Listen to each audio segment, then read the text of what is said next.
Pemirsa, kisah hidup Heru Baskoro, putra dari Sayuti Melik, tokoh yang dikenal sebagai pengetik naskah proklamasi kemerdekaan RI, menjadi perhatian publik. Meski jadi putra seorang tokoh bangsa, Heru dan istrinya ini tinggal di rumah kontrakan dengan kondisi memprihatinkan.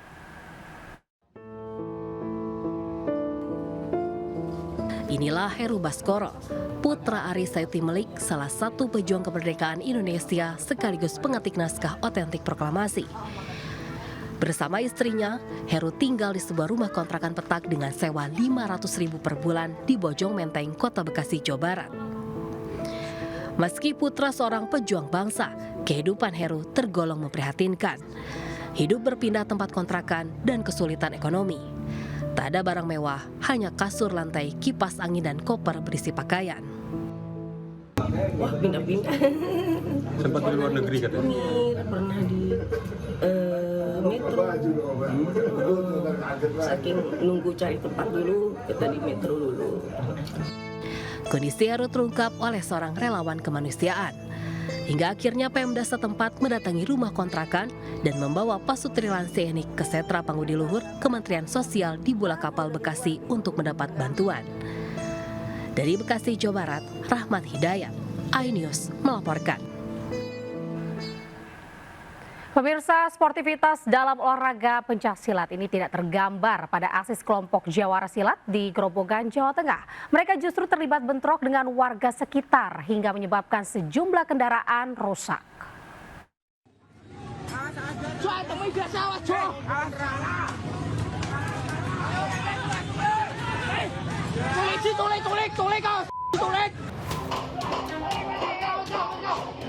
Kamera pengawas merekam sekelompok orang yang diduga anggota perguruan silat Pagar Nusa sedang mengamuk di sebuah warung kopi.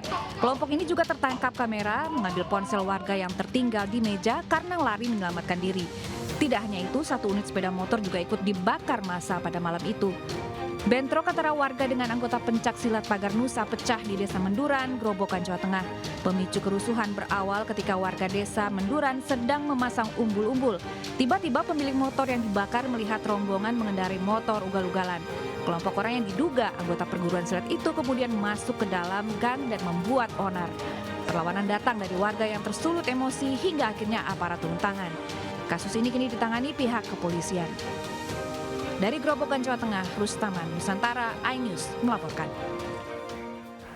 Pemirsa, ada-ada saja kelakuan pengendara di jalanan yang bikin geleng-geleng kepala. Di Surabaya, Jawa Timur, seorang pemotor nekat berkendara di atas rel kereta. Sementara di Cianjur, Jawa Barat, pengendara mobil ini nekat melintas di jembatan yang hanya boleh dilewati motor dan pejalan kaki.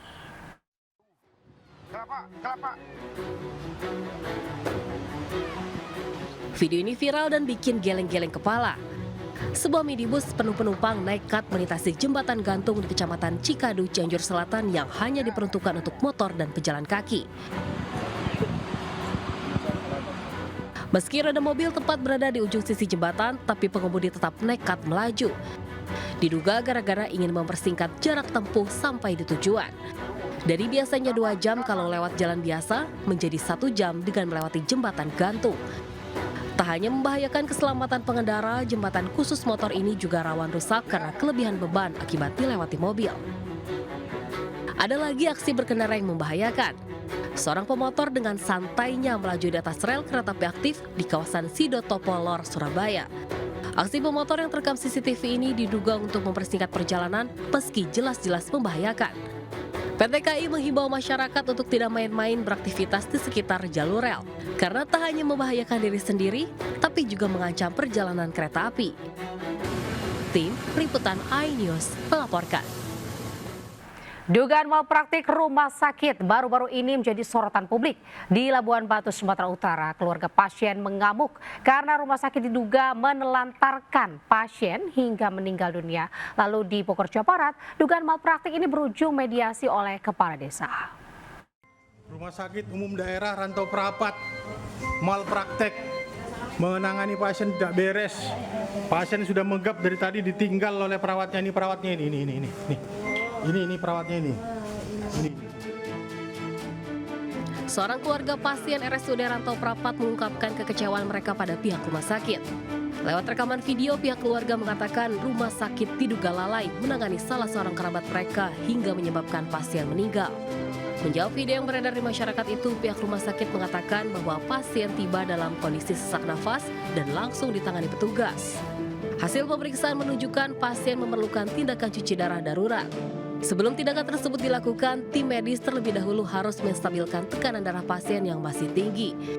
Manajemen RSUD Rantau Prapat kemudian membantah tudingan bahwa pasien ditinggalkan tanpa penanganan, karena seluruh prosedur penanganan pasien telah dilakukan dengan benar.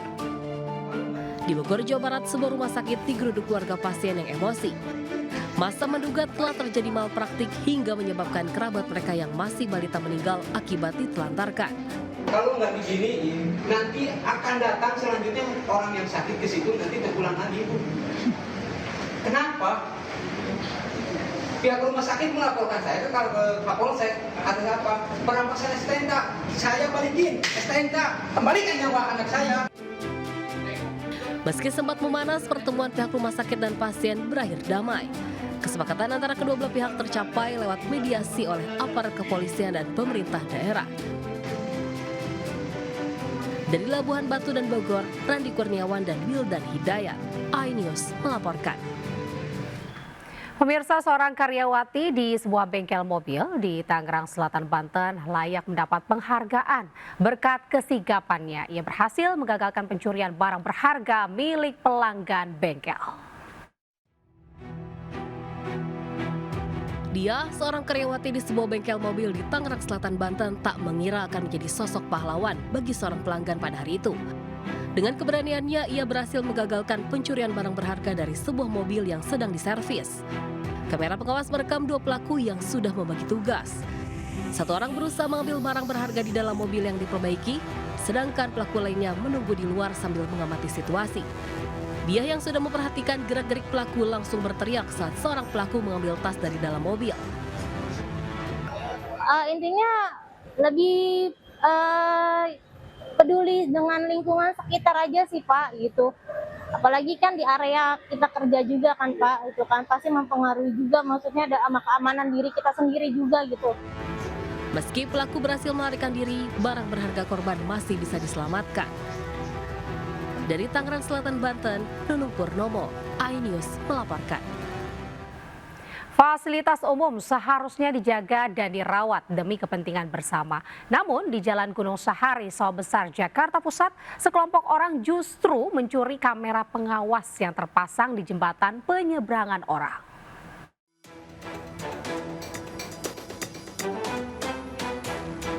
Ulah sekelompok orang ini tidak pantas untuk ditiru dan seharusnya ditindaklanjuti secara serius.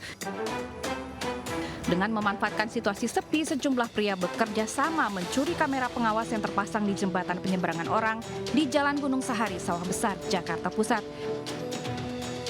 Berdasarkan rekaman CCTV, pelaku beraksi pada pagi hari. Hanya dalam waktu singkat, seluruh pelaku berhasil membawa kabur kamera CCTV milik Dinas Komunikasi, Informatika, dan Statistik DKI Jakarta.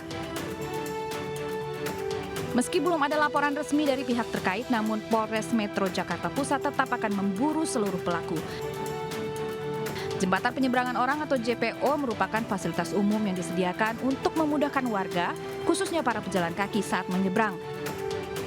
Kamera CCTV dipasang untuk memantau pergerakan di lokasi dengan tujuan mempersempit ruang gerak pelaku tindak kejahatan.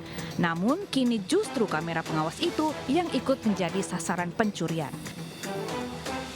Dari Jakarta, Rani Sanjaya, iNews melaporkan.